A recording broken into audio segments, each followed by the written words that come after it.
नमस्कार, जोहार। आप देख रहे हैं झारखंड स्वतंत्र खबर। अभी फिर एक बार भूमि बैंक चर्चा में है कि जिस तरह से रघुवर दास भूमि बैंक लाए थे, आदिवासी संगठन, आदिवासी समाज के लोग लगातार भूमि बैंक रद्द करने की मांग कर रहे हैं। लेकिन जब 2024 का जब चुनाव हुआ तो जेएमएम का या कार्यकारी अध्यक्ष हेमंत सोरेन भी बोले थे कि लैंड बैंक रद्द किया जाएगा, भूमि बैंक रद्द कर दिया जाएगा। लेकिन जब फिर से एक बार सरकार बना है हेमंत सरकार के, तो लोग फिर एक बार मांग उठाए हैं कि भूमि बैंक रद्द होना चाहिए। तो हम दीदी से पहले जानेंगे, हमारे साथ आर्यन लेडी जैन बारला हैं, कि भूमि बैंक पहले क्या है, भूमि बैंक रद्द करने के लिए लोग क्यों मांग जोरों शोरों से उठा रहे हैं, और रघुवर दास का जो कार्यकाल में भूमि बैंक आया था तो हेमंत सोरेन जो कहे थे कि भूमि बैंक रद्द किया जाएगा, तो कब रद्द होगा, तमाम बात करेंगे हम आर्यन लेडी जैन बारला से। दीदी जोहार। जोहार। दीदी, पहले दर्शकों को बताइए कि आप लगातार जिस तरह से आंदोलन किए हैं भूमि बैंक लेकर के भी, तो भूमि बैंक है क्या? ये भूमि बैंक के शुरू में 2016 में जब ये सुन रहे थे कि भूमि बैंक बनेगा, भूमि बैंक बनाए हैं, ये उस समय झारखंड में आपका रघुवर दास की सरकार थी। अखबार में पढ़ते थे तब सोचते थे कि भूमि बैंक है क्या चीज़। और उसी दरमियान मैं याद दिलाना चाहती हूँ 2017 में जब ये दलील देते हुए कि कागज़, ज़मीन संबंधी जो कागजात है मैनुअल, वो मैनुअली कागजात है, जिसको उस मैनुअली कागजात में जो रिकॉर्ड है उसको कोई भी बिचौलिया छेड़छाड़ कर सकता है। ज़मीन माफिया द्वारा छेड़छाड़ किया जा सकता है और ज़मीन उससे लूटने वाले लोग ज़मीन लूट रहे हैं, ये दलील दिया जा रहा था। और इसको अब ये जो मैनुअली जो लैंड रिकॉर्ड है, उस लैंड रिकॉर्ड को अब डिजिटल फॉर्म में लाना है, ताकि ज़मीन का जो लूटपाट बंद होगा और ज़मीन के जो रिकॉर्ड है उसमें जो छेड़छाड़ हो रहे हैं वो छेड़छाड़ भी बंद होगा। ये दलील दिया गया था। और इस दलील के साथ ही गांव वालों से जो अंचल कार्यालय के अधिकारी गांव के लोगों से बोल रहे थे, खतियान मांग रहे थे, और खतियान मांग रहे थे गांव वालों से। और खतियान, गांव वाले लोग सीधे साधे हैं, तो गांव वाले लोग बहुत कोई अपना खतियान मने ले जा के दिए। तब उसमें ये कहा गया कि नहीं, इसको डिजिटल फॉर्म में रखेंगे, इसको स्कैन करेंगे, और स्कैन करने के बाद ये जो ज़मीन का कागजात है उसको डिजिटल फॉर्म में रखेंगे। तो कोई भी ज़मीन दलाली करने वाला, ज़मीन माफिया होगा, ज़मीन लूटने वाला होगा, वो वो डिजिटल जो दस्तावेज होगा उसमें कोई छेड़छाड़ नहीं करेगा। ये कहते हुए लोगों से कागजात मांगा गया और पूरे झारखंड में एक अभियान चलाया गया। लैंड संबंधी जितने भी दस्तावेज हैं उन दस्तावेजों को स्कैन करके वो डिजिटल फॉर्म में रखने का अभियान चला पूरे राज्य में। उसके बाद जब ये अभियान चला तब हमारे दिमाग में पहले से ही, इसलिए कि ज़मीन के कागजातों को मैं 2005, 6, 7, 8 से लगातार मैं ज़मीन के दस्तावेज़ों को मैं देखते आ रही हूँ। इसलिए कि जहाँ पर भी ज़मीन का विवाद होता है, चाहे हम लोग मित्तल कंपनी के ख़िलाफ़ लड़ाई लड़े, या तो जिंदल कंपनी के ख़िलाफ़ लड़े, या तो और भी जो भूषण कंपनी के ख़िलाफ़ भी जो हमारे साथी पुटका में लड़ाई लड़ रहे थे, तो हम लोग लगातार गांव के जो दस्तावेज हैं, गांव के जो सामुदायिक ज़मीन के जो रिकॉर्ड हैं, जिसको रिकॉर्ड ऑफ राइट्स के नाम से जानते हैं, जो खतियान पार्ट 2 है, या तो विलेज नोट है। सभी दस्तावेज़ों को हम लगातार देखते रहते थे आंदोलन के दरमियान, और आंदोलन में किस तरह से लोगों को समझाया जाए और किस तरह से सरकार को हम लोग रोक पाएंगे कि ये आदिवासियों का सामुदायिक ज़मीन है, और आदिवासियों का मैंने इस क्षेत्र में, गांव क्षेत्र में, जो 5वीं अनुसूची के क्षेत्र में या तो CNT 8 के क्षेत्र में, तमाम जो गांव के भीतर का जो ज़मीन है, जंगल है, नदी है, पहाड़ है, उसमें किस तरह से गांव वालों का जो सामुदायिक राइट्स है, और उसमें वो सामुदायिक राइट्स को किस तरह से आइडेंटिफाई करता है आपका जो गांव में जो आपका विलेज नोट है, या तो आपका खतियान पार्ट 2 है, ये किस तरह से इसको मतलब रिकॉर्ड में रखा गया है। तो हम लोग इस सब को देखते रहते थे। इसलिए 2016, 14, 15 में जब इसका स्कैनिंग होने लगा, तब दिमाग में ये तमाम चीज़ें आने लगे कि आखिर क्यों इसको डिजिटलाइजेशन किया जा रहा है, इसको क्यों ये ज़रूरत पड़ रही है सरकार को कि इसको स्कैन करके डिजिटल फॉर्म में रखा जाएगा, तब इसका छेड़छाड़ नहीं होगा। तब शंकाएं थी कि इसमें कुछ गड़बड़ियाँ होने जा रही है, कुछ पॉलिसी सरकार का है, और उस पॉलिसी के तहत ही इसको मतलब स्कैन करके डिजिटल फॉर्म में रखने का काम किया जा रहा है। कुछ तो साजिश है, ये दिमाग में मैंने बार बार आ रहा था।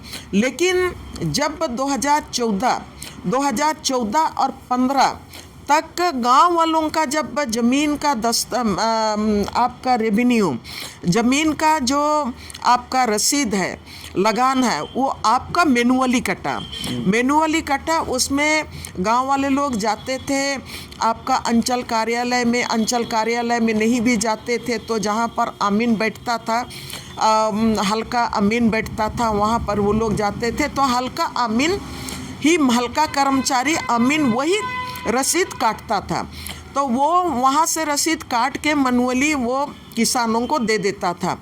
तब ये जब ये बंद होने लगा 2014 और 15 के बाद, 14 तक कटा, कहीं कहीं पर 15 तक कटा, और ये जब कटना बंद हुआ, ठीक ही कटना बंद हो गया, तब ये समझ में आया कि नहीं, अब अखबार में न्यूज़ भी आने लगा। एक न्यूज़ आया था कि खूंटी ज़िला के बारे में कहा गया था, खूंटी ज़िला का आपका 722 गांव का रेवेन्यू विलेज है, उसका अब मैनुअली रसीद काटना बंद होगा और वो आपका ऑनलाइन रसीद काटना शुरू होगा। ये अखबार के न्यूज़ में आया था, प्रभात खबर में। तब उसके बाद दिमाग में ज़्यादा दिमाग चलने लगा कि आखिर ये ऐसा क्यों। तो ठीक उसी बीच में आपका 2017 में 16-17 फरवरी को जब यहाँ पर झारखंड सरकार मोमेंटम झारखंड करने जा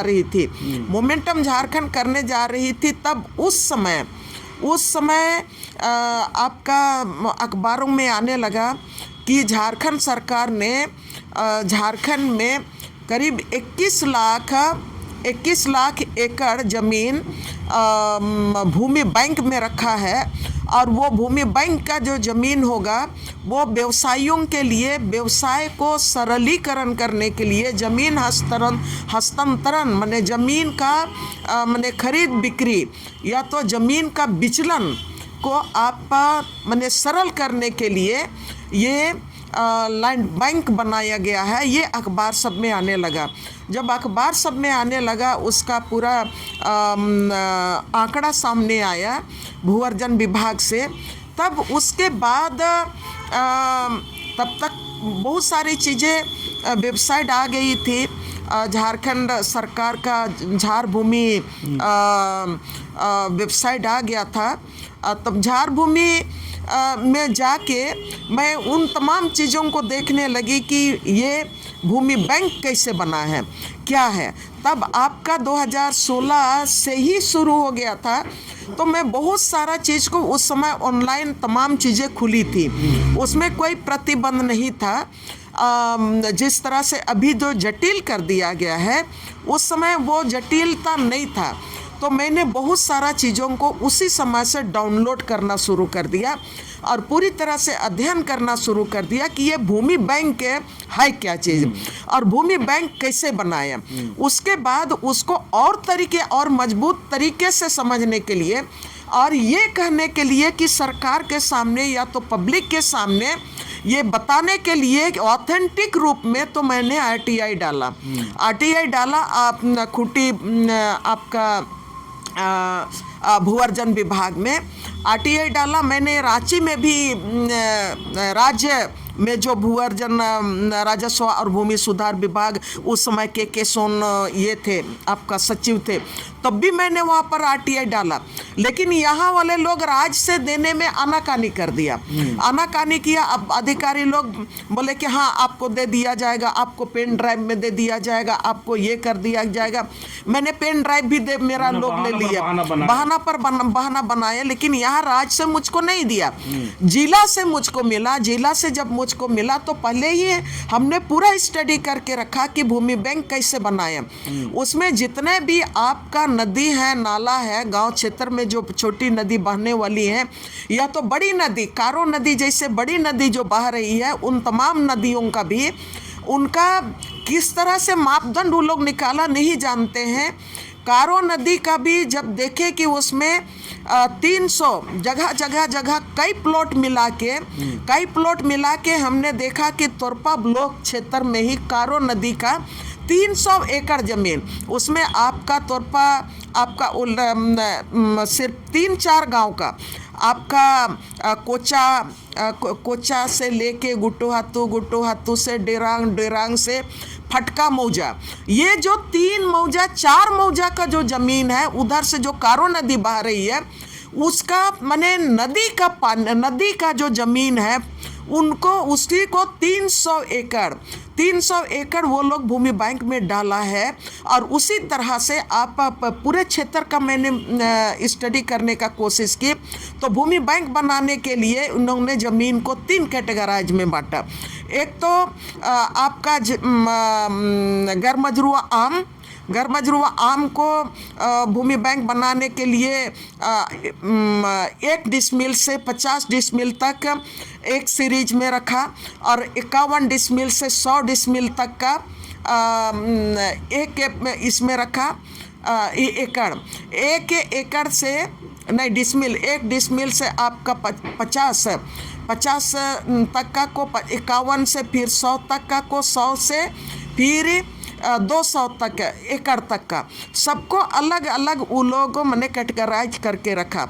ये गरमजरुआ आम को, गरमजरुआ खास भूमि को भी उसी तरह से कैटेगराइज किया। और जब गरमजरुआ जंगल झाड़ी ज़मीन जिसको कि हम गांव की माने संपत्ति मानते हैं, गांव के भीतर की संपत्ति मानते हैं, सारा चीज़ को उन्होंने किस तरह से उनका पैमाना किया है। आज तक सरकार का जो गाइडलाइन, कोई भी गाइडलाइन उसमें जारी नहीं किया है कि भूमि बैंक कैसे बनेगा और किन किन ज़मीन को भूमि बैंक के लिए किस किस प्लॉट को आइडेंटिफाई किया जाएगा, उसमें कोई संशोधन नहीं हुआ है।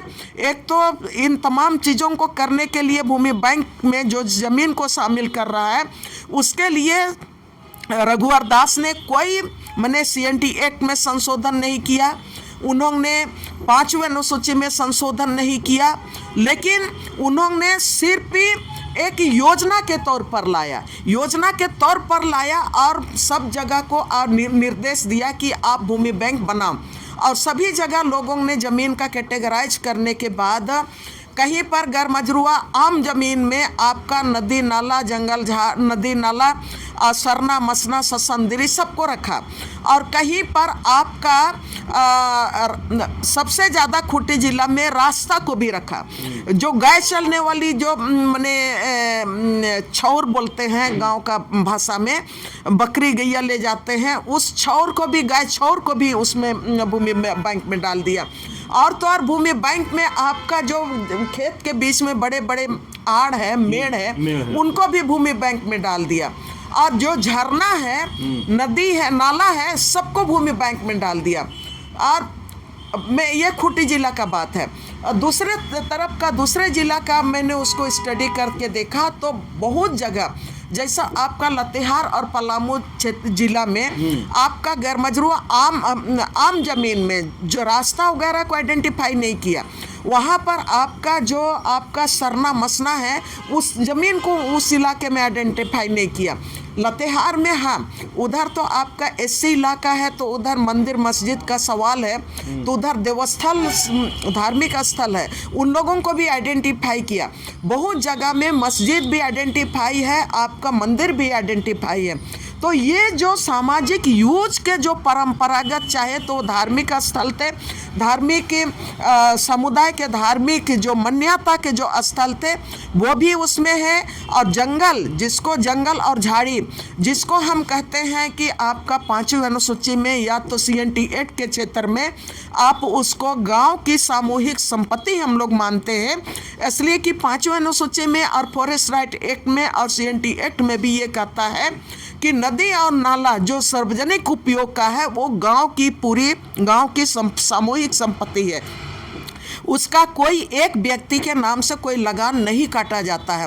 लेकिन उन तमाम जमीन का प्लॉट को एक एक करके जिसको अधिकारी चाहा उसको भूमि बैंक में शामिल कर दिया एक एक प्लॉट को चुन के।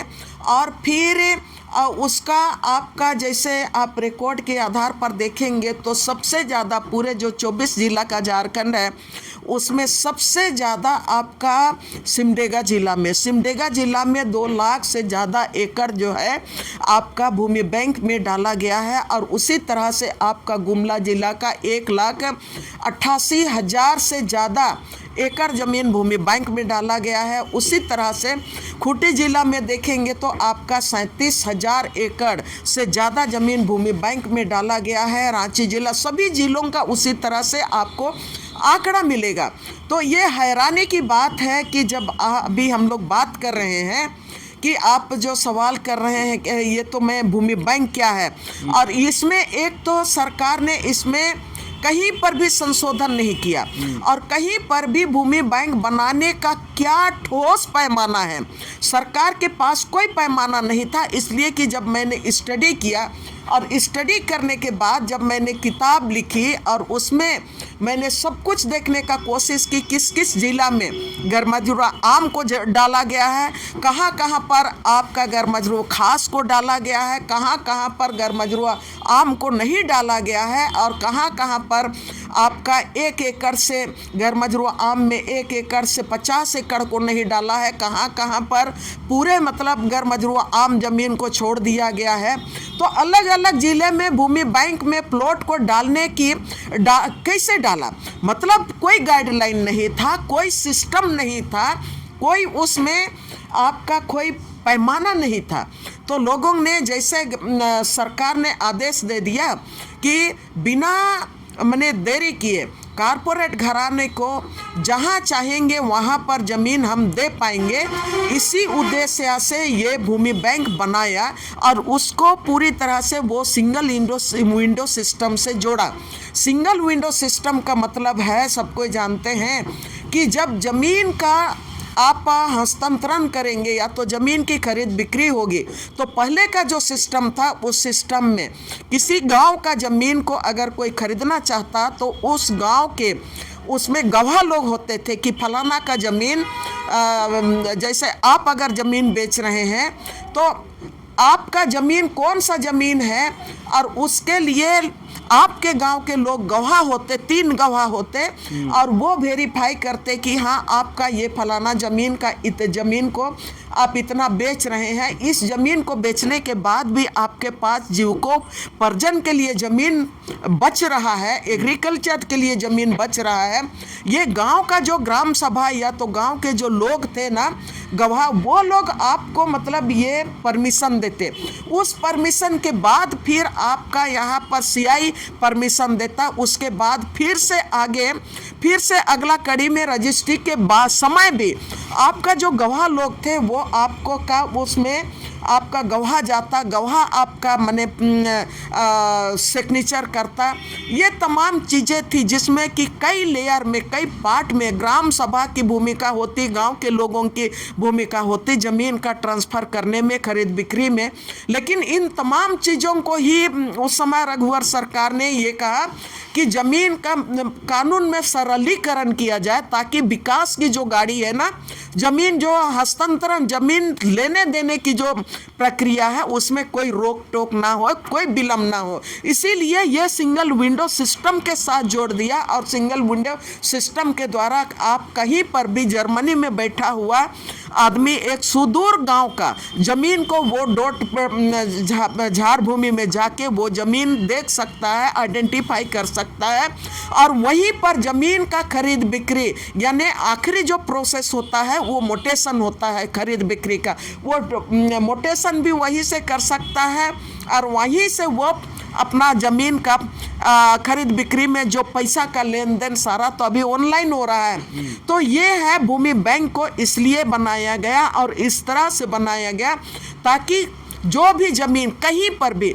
अभी तो, और ये जो ज़मीन भूमि बैंक बनाया गया ये 5वीं अनुसूची को पूरी तरह से दरकिनार करके 5वीं अनुसूची में जो ग्राम सभा का अधिकार था, गांव का जो अधिकार था कि कहीं का ज़मीन आप किस पर्पस से आप सरकारी योजना के लिए भी ले रहे हैं, नहीं ले रहे हैं, उसमें ग्राम सभा को अधिकार दिया गया था कि वो ज़मीन आप वहाँ पर क्यों, कौन सा आपका योजना वहाँ पर बनेगा नहीं बनेगा, वो गांव वाले लोग येस और नो कहेंगे। सरकार ने उसके लिए ग्राम सभा को अधिकार दिया और एक पॉलिसी भी लाया था जिसमें कि ज़मीन अधिग्रहण कानून मैंने RRN पॉलिसी में लाया था कि जब सरकार के लोग ज़मीन खरीदेंगे तो उसमें 70% ग्राम सभा के जो लोग होंगे वो सहमति देंगे, उसके बाद ही वो ज़मीन अधिग्रहण हो सकता है। और कंपनी के लोग अगर ज़मीन अधिग्रहण करेंगे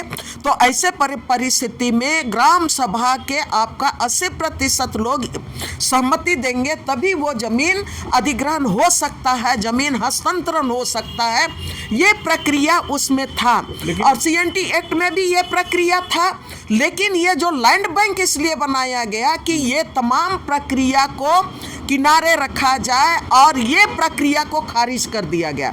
एक तो ये प्रक्रिया ज़मीन अधिग्रहण का जो प्रक्रिया ये जो अभी मैंने कहा उसको खारिज कर दिया गया, CNT एक्ट को खारिज कर दिया। 5वीं अनुसूची में जो ग्राम सभा को अधिकार दिया गया था, पेशा में जो अधिकार दिया गया है वो तमाम अधिकारों को खारिज करके ये आपका लैंड बैंक बनाया गया है। इसमें आदिवासियों को नुकसान क्या होगा? देखिए, आदिवासियों को सबसे भारी नुकसान होगा। भारी नुकसान ये होगा कि आप एक तो आपका जो गांव आपका मैं पहले ही बोली कि CNT एक्ट का मैंने को पूरी तरह से खारिज कर दिया गया है, 5वीं अनुसूची के अधिकार को खारिज कर दिया गया है और पेशा कानून में जो प्रावधान है उनको खारिज कर दिया गया है, फॉरेस्ट राइट एक्ट में जो अधिकार है उनको खारिज कर दिया गया है। हमारा जो परंपरागत अधिकार है, जो ज़मीन में जो अधिकार है, वो ज़मीन का अधिकार को पूरी तरह से उन्होंने दरकिनार करके वो भूमि बैंक को बनाया गया। तो आपने सवाल किया,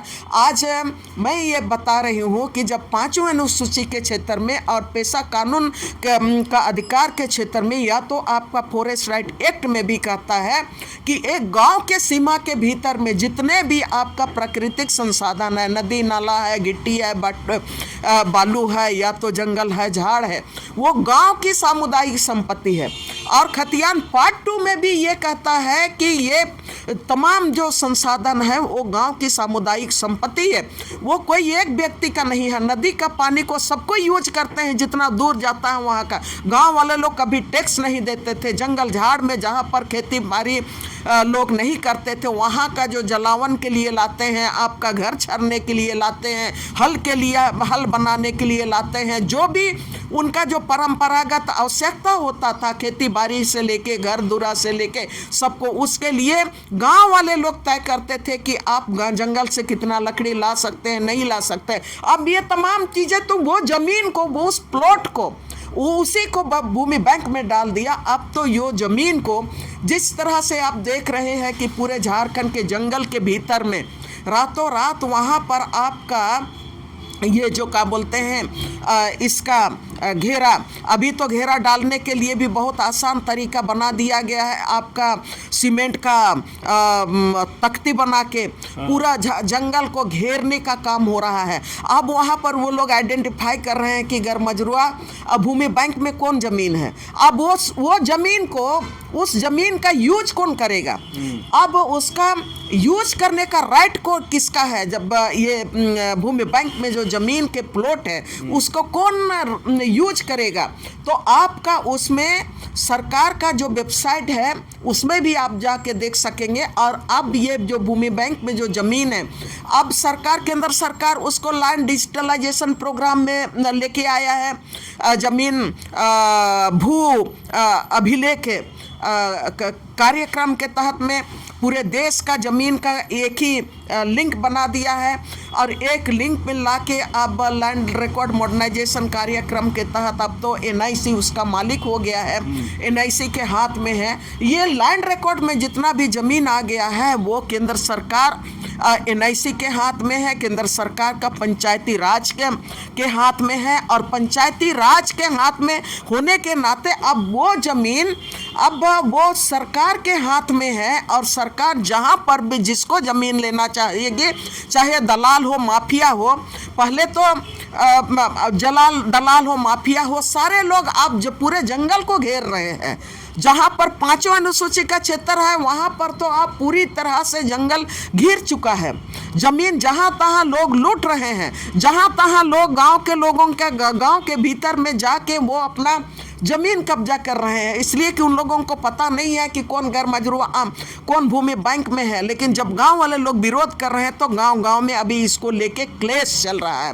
तो ये जो भूमि बैंक है, आपने सवाल किया इससे क्या नुकसान है। नुकसान है 2016 के बाद जमीन का इतना माने चोरी हो रहा है।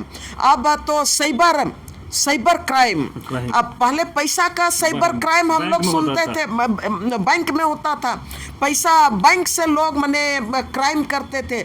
आज की तारीख में अब सब कुछ ऑनलाइन हो गया, आपका वो सब डेटा ऑनलाइन हो गया। अब साइबर क्राइम सिर्फ आप पैसों का नहीं हो रहा है, लेकिन साइबर क्राइम जमीन का, जंगल का, गांव का, मिट्टी का, बालू का, सबका साइबर क्राइम हो रहा है। और दूसरे तरफ सरकार डंका पिटती है कि ये क्राइम को बंद करने के लिए ही हमने डिजिटलाइजेशन किया है। अभी तो मैंने बड़ा, मुझको पढ़ते समय अफसोस लगता है, अफसोस उन पर लगता है जो बुद्धिजीवी है ना, जो दलील देते थे कल तक कि नहीं ये साइबर डिजिटलाइजेशन से सारा चीज़ सुरक्षित रहेगा, डाटा सुरक्षित रहेगा, आपका जंगल सुरक्षित रहेगा। लोग बोलते थे जंगल कैसे लुटाएगा डिजिटलाइजेशन से, ज़मीन कैसे लुटाएगा डिजिटलाइजेशन से। अभी तो अखबारों के हर दिन का कतरन में, अगर सही मायने में अखबार पहले की तरह, पहले जो सामाजिक न्याय के रूप में जो अखबार प्रकाशित होता था, समाज में जो मतलब लूट होता था, जमीन का लूट होता था, आज अगर सही मायने में गांव को लेके फोकस करके अगर अखबार जारी किया जाए तो कोई भी अखबार का कोई पेज बाकी नहीं रहेगा जो गांव लुटा रहा है। डिजिटलाइजेशन प्रोग्राम करने के बाद ये कोई भी पेज बाकी नहीं रहता। अगर 20 पेज का अखबार है तो 20 पेज में हर गांव में, हर मतलब टोला मोहल्ला में जमीन लुटा रहा है, यही आंकड़ा आपको मिलता। लेकिन आज की तारीख में मुझको एक ही लगता है, मैंने थोड़ा सा हंसी लगता है कि मैं देख रही थी साइबर क्राइम को बंद करने के लिए, रोकने के लिए अब सरकार उसमें लग गई है। एसपी, डीएसपी सारे लोग लग गए हैं कि ये साइबर क्राइम को कैसे रोका जाए, कैसे आपको रोकना है। अरे साइबर आप जमीन का लूट के लिए तो आपने ये डिजिटलाइजेशन व्यवस्था लेके आया है। तो आप जो सवाल कर रहे हैं कि आदिवासियों को क्या नुकसान है, नुकसान ही नुकसान है। और मुझको तो एक ही ये राहत लगता है कि हमने कहीं पर भी ये स्पेस नहीं छोड़ा। 2016 में हम लोगों को 17 से हम लोग लगातार विरोध करते थे। आपका रघुवर सरकार के खिलाफ में बहुत बड़ा बड़ा अभी भी बैनर मेरे पास मौजूद है। हम लोग सवाल पर सवाल लेकर राजभवन के पास आते थे। हम लोग लिखते, मेरे पास अभी भी बैनर है, हम लोग रघुवर सरकार जवाब दो कि लैंड बैंक किसके लिए, लैंड बैंक किसके लिए। हम लोग एक एक पॉइंट करके, क्या यहाँ के भूमिहीनों के लिए, क्या यहाँ के विस्थापितों के लिए, क्या यहाँ के गरीबों के लिए, आखिर लैंड बैंक किसके लिए। हम लोगों ने लगातार लड़ाई लड़ी, लेकिन हम लोग तो छोटे ग्रुप लोग हैं। हम लोग आदिवासी मूलवासी अस्तित्व रक्षा मंच और जहाँ जहाँ बड़े कंपनियों के खिलाफ लड़ने वाले जो छोटे समूह इसलिए बोल रहे हैं कि बड़ी बड़ी कंपनियों के खिलाफ तो हम लोग लड़े, लेकिन अपने संसाधन से लड़े, अपने बलबूते लड़े। उसमें कोई नेता नहीं था, कोई मंत्री नहीं था, कोई बड़े संगठन लोगों ने हम लोगों को ना तो हम लोग को आर्थिक मदद दिया, ना तो हम लोगों को फिजिकली मदद दिया। हम लोग गांव वाले लोग जिनका ज़मीन जा रहा था उस समय, वही लोग हम लोग सब कोई लड़ते थे। तो हम लोग तो 2016 से लेके लगातार भूमि बैंक को रद्द करने की मांग को लेके इतना लड़ाई लड़े, लेकिन तब हम लोगों का छोटा ग्रुप था। हम लोगों के साथ कोई ऐसा लोग, आदिवासी समाज भी हम लोग के साथ नहीं आया। मूलवासी समाज तो वो बहुत लेट से सोचता है, लेकिन आदिवासी सामाजिक संगठन भी जिस तरह से दबाव बनाना चाहिए था उस समय नहीं आया। जो आपने कहा कि उस समय सभी राजनीतिक पार्टियों ने कहा कि भूमि बैंक का विरोध किया अपने स्तर से, लेकिन ये हो सकता था कि वो राजनीतिक एजेंडा था हो। लेकिन हम लोगों ने जितना मेहनत किया, राज्यपाल को दिया, हम लोगों ने यहाँ पर राज्यपाल को कई बार, हम लोगों ने द्रौपदी मुर्मू थी उस समय, कई बार हम लोगों ने मांग पत्र दिया। हम लोग भूअर्जन विभाग को कई बार दिया, हम लोग TRI को दिए, हम लोगों ने यहाँ पर आदिवासी अनुसूचित जनजाति विभाग को भी दिए, हम लोग सारे लोगों को दिए। उसके बाद तो फिर जब गठबंधन की सरकार आई, तो गठबंधन जब स्वामित्व योजना आया 2020 में मोदी सरकार लाया, तो स्वामित्व योजना के साथ ही ये चीज़ जुड़ा। जब अखबार में ये छपी कि राष्ट्रीय भूमि बैंक बना रहा है भारत, तो मैं उन अखबारों उनको पढ़ने लगे कि राष्ट्रीय भूमि बैंक कहाँ बना रहा है ये भारत सरकार के अंदर, मोदी सरकार। तब उसमें पढ़ने लगे तो क्या उसमें उदाहरण दिया है कि राष्ट्रीय भूमि बैंक हम उद्योगपतियों के लिए बना रहे हैं, और बिना लेट किए, माने विदाउट एनी डिले, कहीं पर भी जहां पर चाहेगा उद्योगपति उनको ज़मीन हस्तांतरण हम इजीली कराएंगे। इसके लिए जब अंदर में पढ़ने लगे तो बोलता है कि हाँ, झारखंड में झारखंड सरकार ने, रघुवर सरकार ने इतना भूमि बैंक बनाया है। वो ऊपर में था हेडिंग में कि राष्ट्रीय भूमि बैंक बनेगा, और बाद में ये देख रहे हैं कि झारखंड का जो भूमि बैंक बनाया रघुवर सरकार, उसको मोदी सरकार राष्ट्रीय भूमि बैंक के रूप में वो सामने लेके आया। आज वो तमाम चीज़ें क्लियर हो गई कि किस तरह से वन नेशन वन लॉ के नाम पर आप जमीन का पूरा देश का रिकॉर्ड को एक जगह रख रहा है। एक जगह रखने के बाद अब NIC जो चाहेगा, NIC अगर उसमें सुधार करना चाहेगा तो सुधार होगा, और नहीं चाहेगा तो उसमें भी NIC का अपना निजी प्रॉपर्टी है।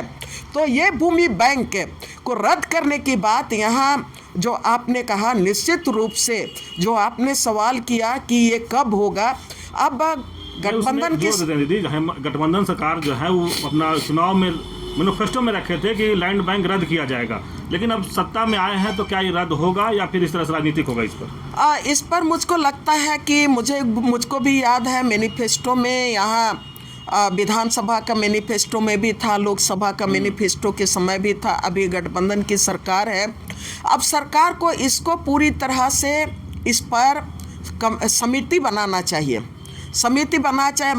चाहिए कि इसको किस तरह से रद्द करने का प्रक्रिया शुरू होगा, और पहले उनको स्टडी करना चाहिए कि हाँ, कि सही में क्या है नहीं है, और उसके बाद उनको जो सामने तथ्य आ रहे हैं उन तथ्यों के आधार पर जो मैनिफेस्टो जो आप कांग्रेस ने भी मैनिफेस्टो में रखा था, JMM ने भी मैनिफेस्टो में रखा था, तो जो जनता के सामने जो वादा किए हैं उस वादा को झारखंड सरकार को पूरा करना होगा। वो आज पूरा करे, कल पूरा करे, लेकिन पूरा करना पड़ेगा। और वो किस तरह से पूरा करे, मैं तो यही कहूँगी कि झारखंड सरकार से मैंने अनुनय विनय करेंगे कि झारखंड को बचाना है, झारखंड के आदिवासियों को, मूलवासियों को बचाना है। यहाँ के प्राकृतिक संसाधन को अडानी अंबानी के लूट से बचाना है और बड़े बड़े कारपोरेट घराने के लूट से बचाना है। झारखंड का विकास होना चाहिए, लेकिन यहाँ का प्राकृतिक संसाधन को यहाँ के कुटीर उद्योग के साथ, यहाँ के जो हमारे देसी जो लोग हैं, देश के जो छोटे छोटे लोग हैं, यहाँ का प्राकृतिक संसाधन और यहाँ का जिसको हम लोग कहते हैं कि आप ये बैलेंस विकास के साथ इस योजना को देखने की ज़रूरत है। और झारखंड सरकार को पहल करना होगा कि भूमि बैंक में जो ज़मीन डाले गए हैं उनको मुक्त किया जाए। निश्चित रूप से ये झारखंड के हित में होगा, झारखंड के आदिवासियों के हित में होगा। और झारखंड में जो चुनाव के पहले सरकार ने जो अपने मैनिफेस्टो में लाई थी, या तो आपने जो कह रहे हैं, और अभी सभी तरफ से सवालें उठ रही हैं। और जहाँ तक सवाल उठने का बात है तो अभी से नहीं, उस समय तो हम लोग सब कोई एक साथ मिलके ही उठाते थे। तो अभी राज्य सरकार को भी पहल करना चाहिए और केंद्र सरकार की सबसे ज़्यादा जिम्मेवारी भी होती है, इसलिए कि केंद्र सरकार ने ही शुरू किया था, भारतीय जनता पार्टी ने ही शुरू किया था। रघुवर सरकार से शुरू होते होते केंद्र सरकार जिस तरह से बहुत सारे का नियम और कानूनों को हिप जारी करके वो कर रहा था। जब यहाँ पर रघुवर सरकार था तो CNT एक्ट में संशोधन करने की बात कही, करने का पूरा प्रयास किया।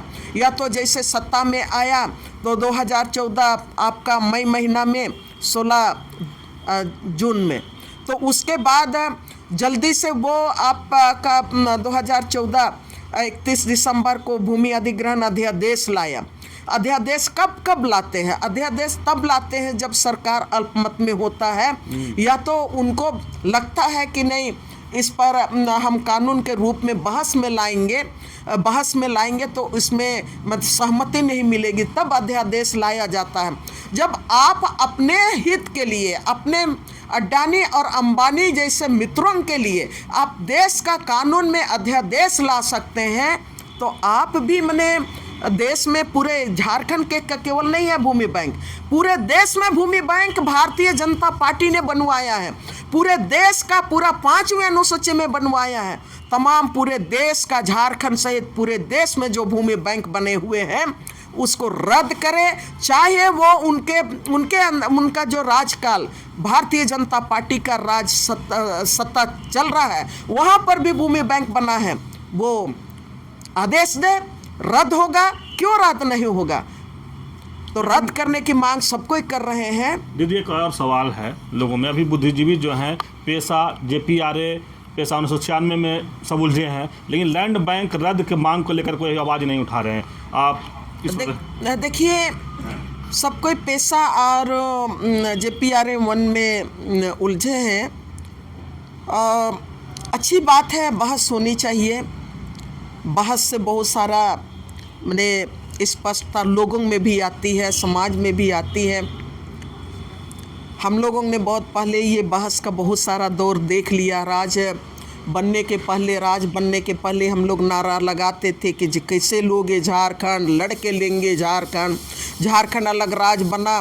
तो अब हम लोग बोलते हैं हम लोगों का इच्छा पूरा नहीं हो रहा है। हम लोगों का जो झारखंड अलग राज का जो मेन जो उद्देश्य था, वो उद्देश्य अब पूरा होते हुए नहीं दिख रहा है। वो उद्देश्य पूरी तरह से उस उद्देश्य को खारिज कर दिया जा रहा है। तब हम लोग अब बोलते हैं कि झारखंड अलग राज्य बना, लेकिन झारखंडियों का सपना पूरा नहीं हुआ। अभी भी हम लोग विश्लेषण करते हैं, अभी भी हम लोग बोलते हैं, संघर्ष अभी भी जारी है कि झारखंड अलग राज्य बनने का लक्ष्य पूरा नहीं हुआ है। तो JPRA 1 2001 में लागू हुआ। 2001 में लागू हुआ, उस समय जितने भी लोग, हम लोग तो थे, हम लोग विरोध किए, रोड में भी विरोध किए, लिख के पढ़ के सब तरफ से हम लोग विरोध किए।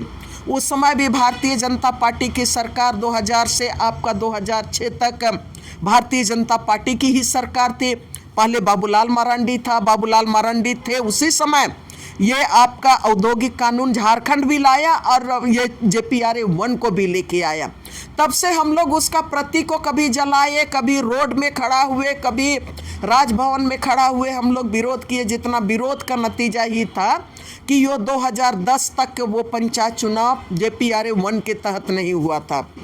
और उसके बाद देखते देखते अब लोग आए, राज बनने के 10 साल बाद लोगों को लगा कि नहीं, आप कहीं ना कहीं भागीदारी होना चाहिए। अपने ही लोगों को, दूसरों को तो छोड़ दीजिए, झारखंड के लोगों को लगा, राजनीतिक पार्टियों को भी लगा कि नहीं, आप JPRA 1 के तहत मुखिया बनना चाहिए, यहाँ उप मुखिया बनना चाहिए, यहाँ पर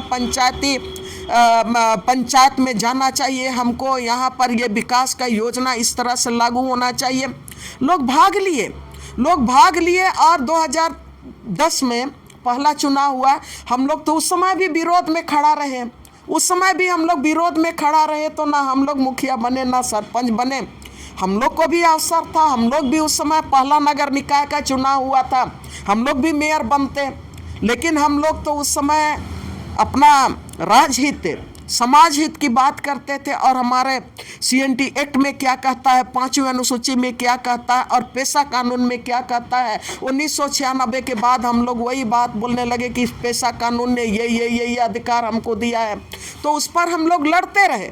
हाँ, पेशा कानून के आधार पर मतलब जितने भी हम लोग लड़ाई लड़े तो हम लोग लड़ाई जीते। कोयलकारों का भी लड़ाई जीता, ArcelorMittal के खिलाफ जीते, जिंदल कंपनी के खिलाफ भी हम लोग लड़ाई जीते, हम लोग भूषण कंपनी के खिलाफ भी लड़ाई जीते, जेरोम जेराल्ड लोग केंद्रीय जनसंघर्ष समिति नेतरहाट पिल फायरिंग रेंज के खिलाफ भी लड़ाई जीते। कई लड़ाई लोगों ने जीता और मैं उन लोगों को मैं याद करती हूँ, मैं श्रद्धांजलि देती हूँ। आपका चंद्रदेव उरांव पेशा कानून को लागू कराने के लिए गिट्टी और मिट्टी को ग्राम सभा को दिया जाए और इसी हमारा है ये कहते हुए और वो माफियाओं के खिलाफ में लड़ाई लड़ते लड़ते जवान लड़का पलामू का चंद्रदेव उरांव की हत्या हुई। और इनको खूंटी जिला में इनको नहीं भूलना चाहिए। आज जितने भी हम लोग आंदोलनकारी हैं उन लोगों को नहीं भूलना चाहिए कि ग्राम सभा के अधिकार को लेके किस तरह से लड़ाऊ कच्छप की हत्या हुई।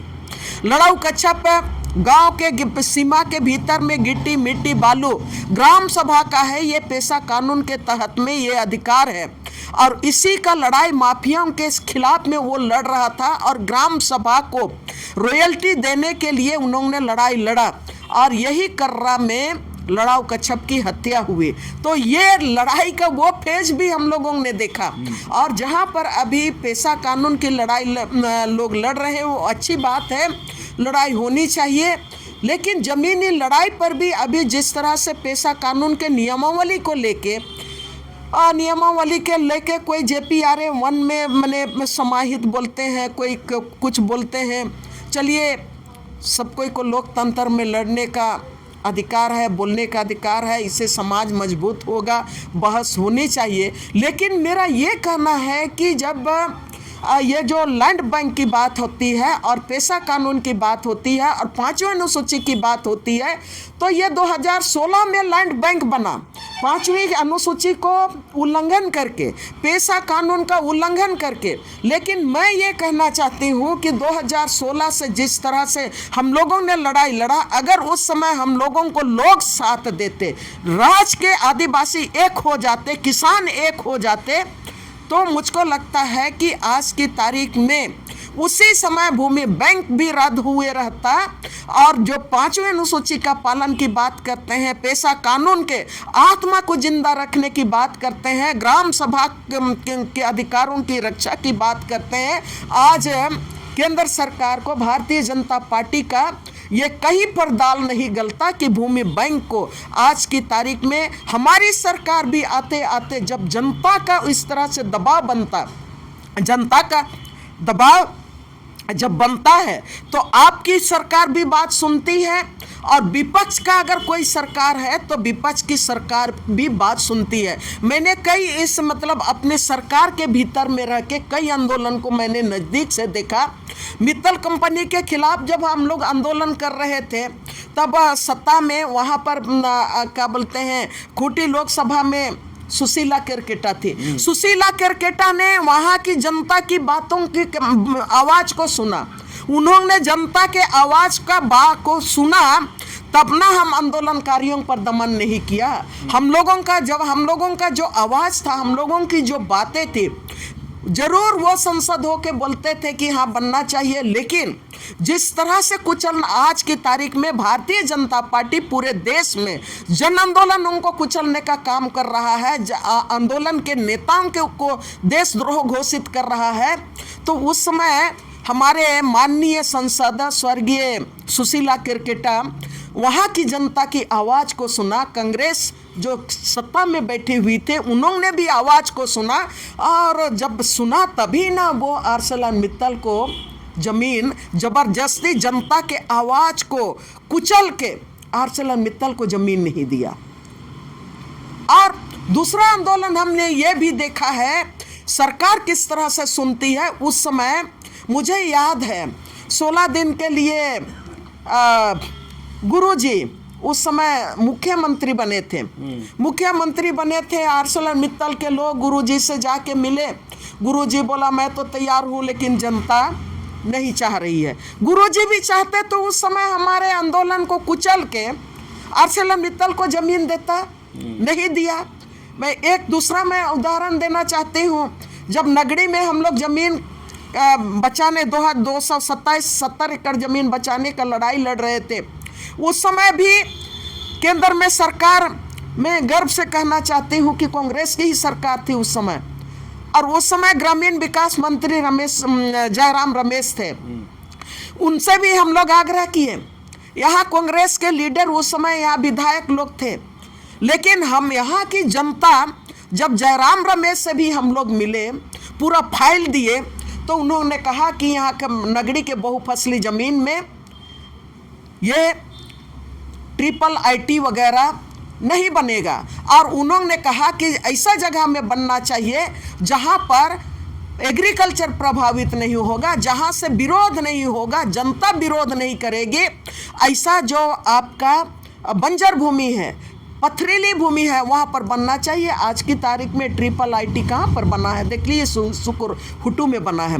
तो सरकार जनता जब दबाव बनाती है, जनता का मानसा साफ साफ झलकता है कि अपने उसूल के लिए, अपने हक का अधिकार के लिए, समाज के लिए लड़ रही है, तो सरकारें आपकी आवाज़ को सुनते हैं। तो मैं ये कहने जा रही हूँ कि आपने सवाल किया, सरकार लैंड बैंक को पहले रद्द होना चाहिए, और लैंड बैंक को बिना रद्द किए तो ये 5वीं अनुसूची का मामला ही नहीं है, वो तो ख़त्म कर चुका है भारतीय जनता पार्टी ने। CNT एक्ट में वो ख़त्म कर चुका है। ग्राम सभा का जो अधिकार था, जिसमें कि भूमि बैंक बनाने के पहले कौन कौन ज़मीन को हम भूमि बैंक में बन ले जा रहे हैं, कौन कौन प्लॉट को लेके जा रहे हैं, कौन खाता और खतियान, कौन खाता संख्या से इतना ज़मीन ले जा रहे हैं, गाँव वालों से परमिशन लेना चाहिए था ना, गांव के लोगों के साथ बैठक करना चाहिए, मशविरा करना चाहिए, वो तो पहले नहीं आपने ख़त्म कर दिया। तो मैं ये कहना चाहती हूँ कि पेशा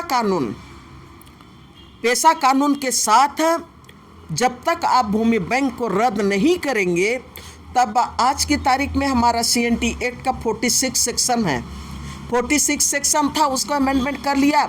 उसके बाद आज की तारीख में ज़मीन वापसी का मामला, कानून तो वहीं पर है। आपका CNT एक्ट का 71A सेक्शन है, जमीन गैर कानूनी तरीके से चीट करके फिट करके आप जमीन आदिवासियों का सद्दा पट्टा में ले रहे हैं, तो वो आपका SAR कोर्ट में जाएगा। SAR कोर्ट में बहस होने के बाद फैसला जब SAR कोर्ट देता है, तो ओरिजिनल ज़मीन मालिक को ज़मीन वापस होगा। रांची शहर में मंगरा उरांव, बुधवा उरांव, एतवा पहान और बिरसा मुंडा और कौन कौन पहान, क्या क्या सुमरा पहान, सब कोई का, तमाम आदिवासियों का ज़मीन आपका करीब करीब यहाँ पर 6,000 आपका SAR कोर्ट का फैसला यहाँ पर पेंडिंग पड़ा हुआ है। किसी का ज़मीन को कोई भी अंचल अधिकारी और सरकारी अधिकारियों ने वापस करने का काम नहीं किया। तो मैं ये कहना चाह रही हूँ कि कानून है, हमारे पास पेशा कानून भी है। मैं तो मानती हूँ कि पेशा कानून में जितने भी हमारे जो प्रावधान है गांव के लिए, ग्राम सभा के लिए, आदिवासियों के लिए, जब राष्ट्रपति ने साइन किया है तो वो हमारा कानून है।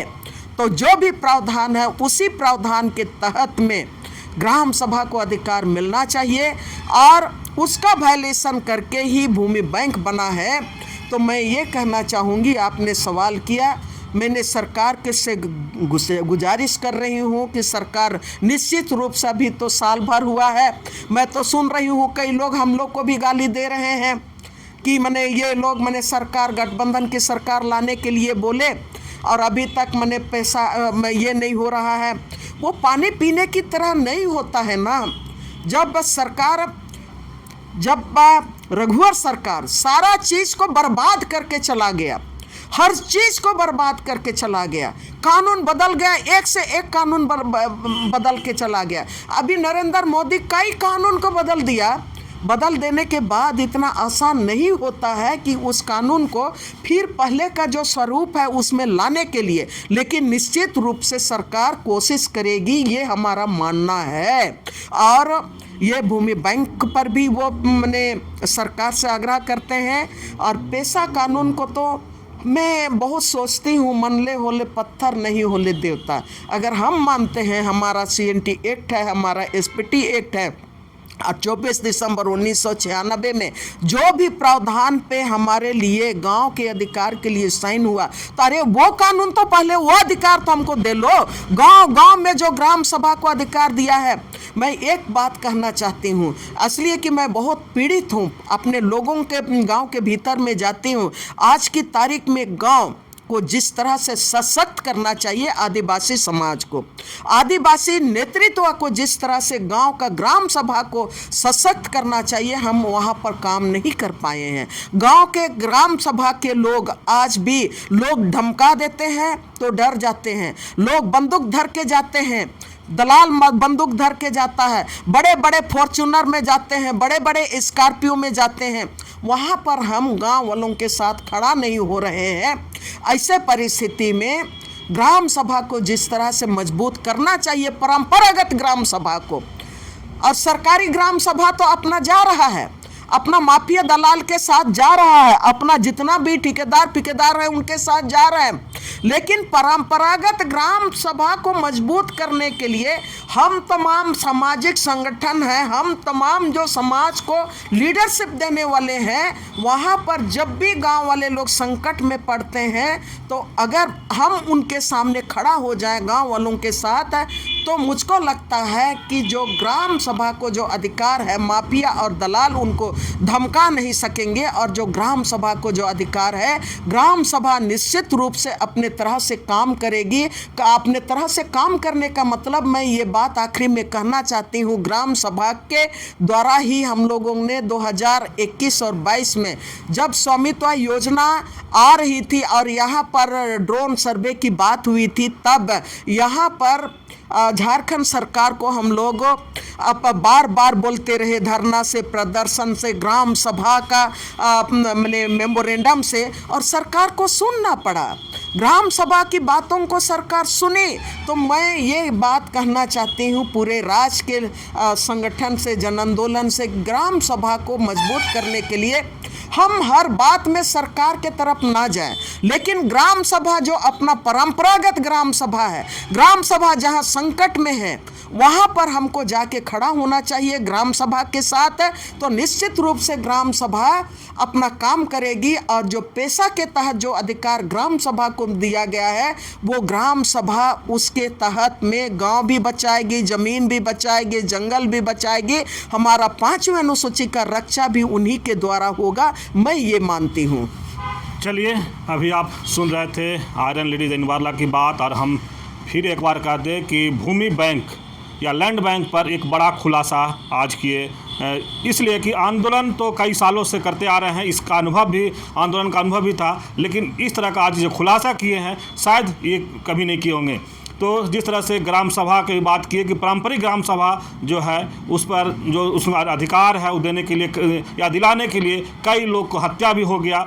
और चाहे खुट्टी के कर्रा की बात करें, चाहे पलामू की बात की है, या तमाम जगह जिस तरह से, लेकिन जन आंदोलन को कहे कि अगर एक साथ अगर आते और जिस तरह से रघुवर सरकार में लैंड बैंक बना था उस समय भी अगर दबाव बनाते शायद नहीं बनता, लेकिन उस समय भी जिस तरह से आंदोलन किए और आदिवासी किसानों का जो साथ पूरा साथ नहीं मिल पाया, आज उसी का खमियाजा कहीं ना कहीं लैंड बैंक है।